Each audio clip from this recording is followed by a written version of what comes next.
and we're stumbling towards utopia 23 degrees sideways.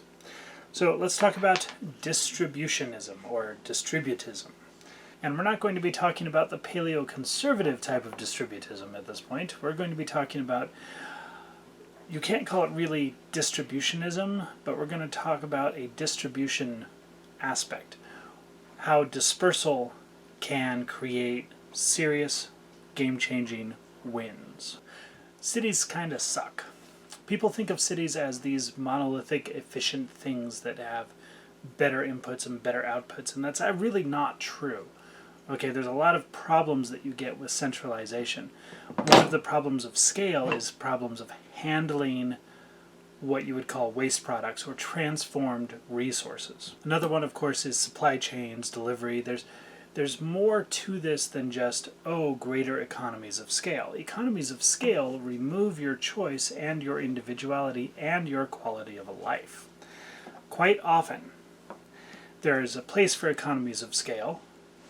Sock manufacturing would be a great example, But there's a place where it's harmful also. But people don't tend to understand distributed effects or distributed generation or distributed utilization very well. Buckminster Fuller once described a plan for generating triple, quadruple, 13 times the world's energy budget for 1979 with nothing but windmills.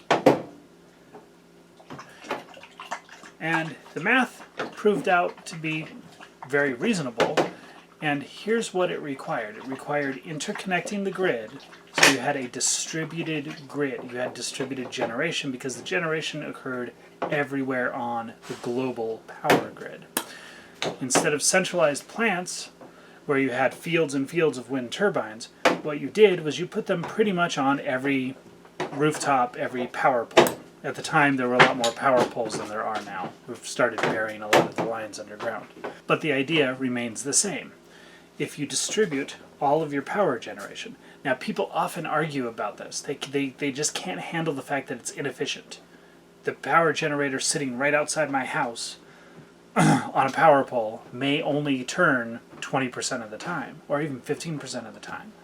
It's not in the right spot for constant energy production. And it's not. And that doesn't matter.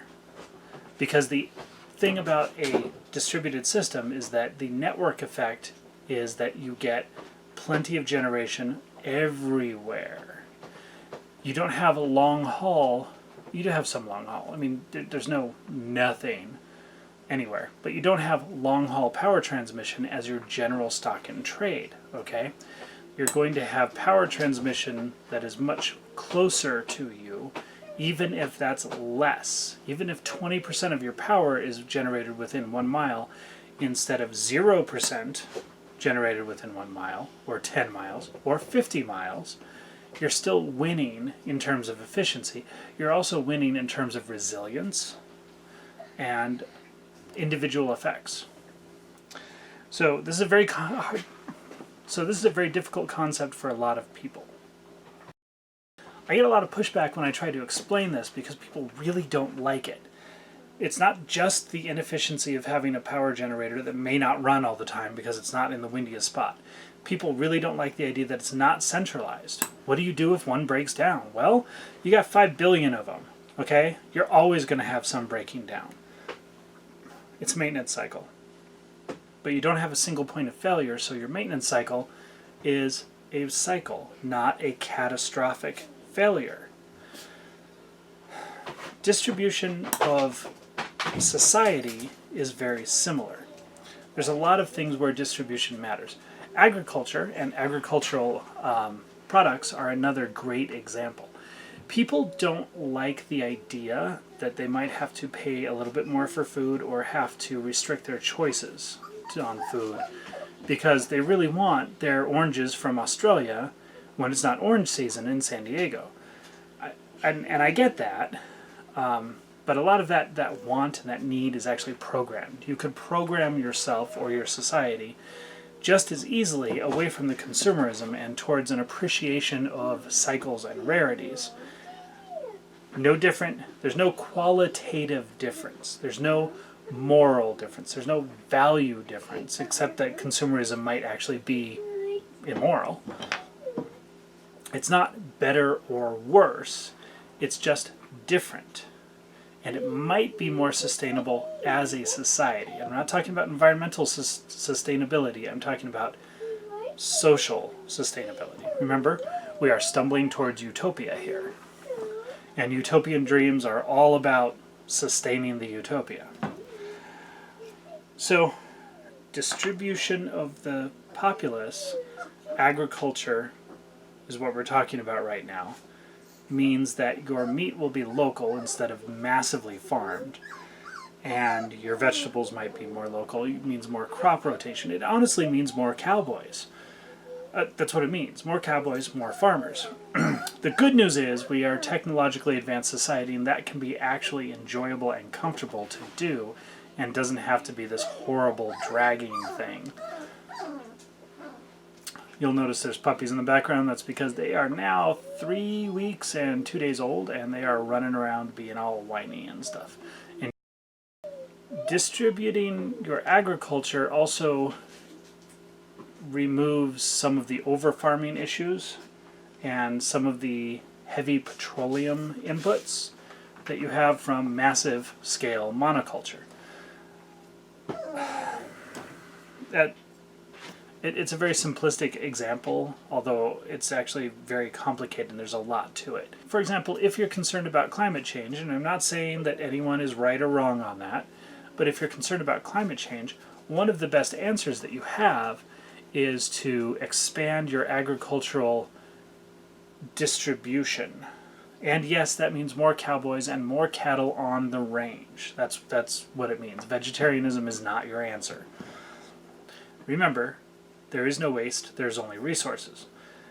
Better utilization of resources, more efficient, expanding resources, expanding the resources themselves is a total win. So distributing the population goes hand in hand with distributing the agriculture, or transportation, or power generation. The big sink of a city is that it's actually very inefficient, because everything has to come in or go out. Okay? They're very cosmopolitan, but the answer to that in a utopian sense is to have easily achievable transportation. And that's where we get back into where I was talking about bigger, better, faster, more, and electric vehicles in the Red Line series of videos. This actually ties into the stumbling towards utopia.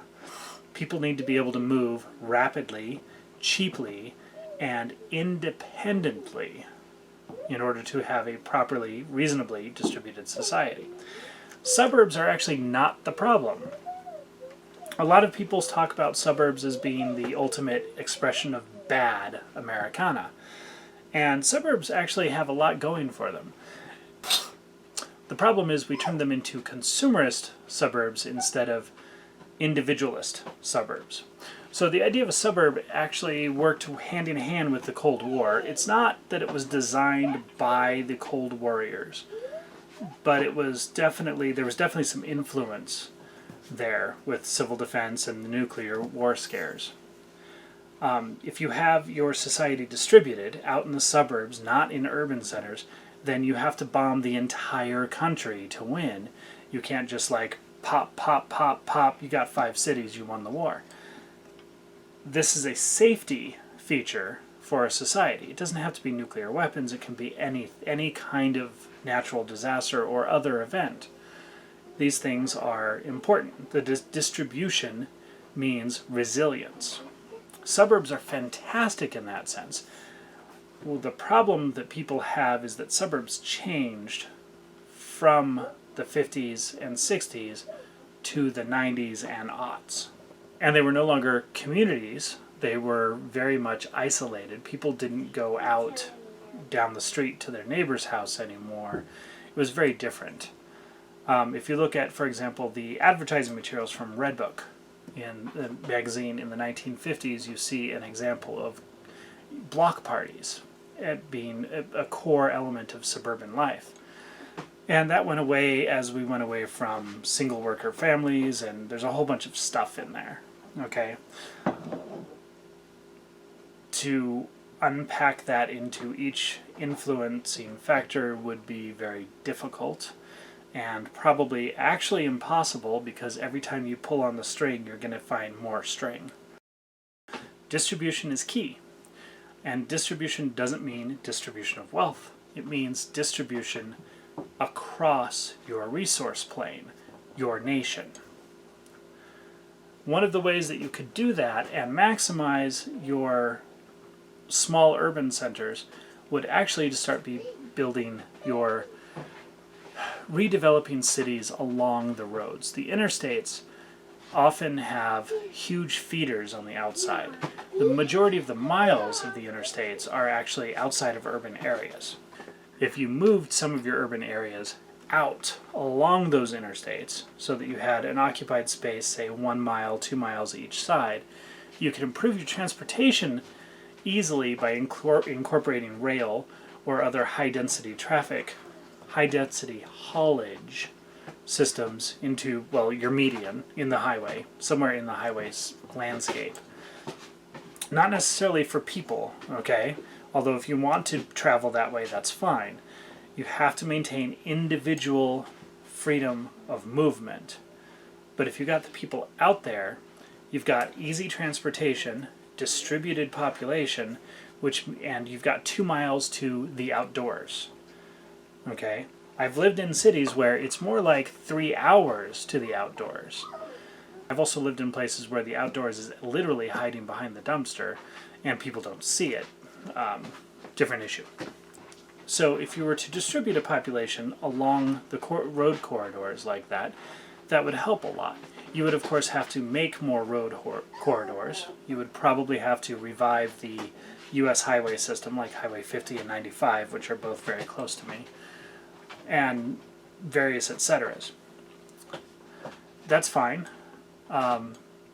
The goal here is to make it so that people can get out into the wilderness, into nature, easily, or at least into agriculture easily. To make agriculture local by definition. So if there's literally a farm 2 miles that way because you live near the freeway, then that's a farm. There's a whole lot else to talk about on that, but this is just kind of an introduction to what distribution or a distributed society actually means. And it's the opposite of centralization, and centralization is a very addictive concept that people have a very difficult time getting away from. Urban centers are not actually good, and we could do better. Well, like, share, subscribe, do what you need to do. If I get more traffic, I do more videos, whatever. You know, help me out if you can. If you don't want to help me out, that's fine too. But why are you watching? Stay sideways. Have a good one.